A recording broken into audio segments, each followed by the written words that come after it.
Non, c'est bien qu'il y ait cette stabilité, c'est bien de tout simplement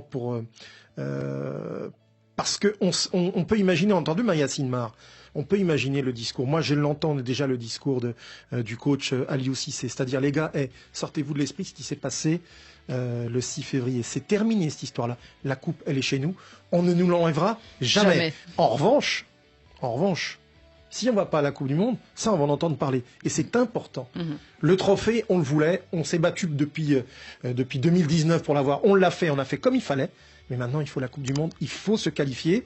Et on sait qu'en face, ils vont nous jouer des tours. Parce que c'est des malicieux, pour pas dire autre chose, les Égyptiens. Bah oui, puis, donc, sur 2 matchs... Ils ont un palmarès pour eux, en tout cas. Ouais, mais les Égyptiens sont extrêmement vexés. On les connaît.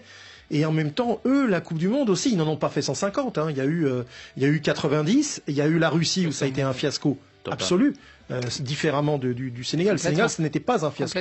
Ça s'est joué à tellement peu. Ils n'ont pas été aidés quand même. Non, ça s'est joué à très très peu. Ils nous avaient beaucoup plu, ils nous avaient séduit, tout ça. Mais l'Égypte, ça a été un fiasco. Et d'abord un fiasco parce que tactiquement, ça ressemble à rien. Et puis deux, parce que Mo Salah est arrivé blessé. On revient pas sur ce qui s'est passé. La finale de la Ligue des Champions. Et puis ils étaient en Tchétchénie, il y avait toute cette pression du contexte local. C'est clairement pour eux.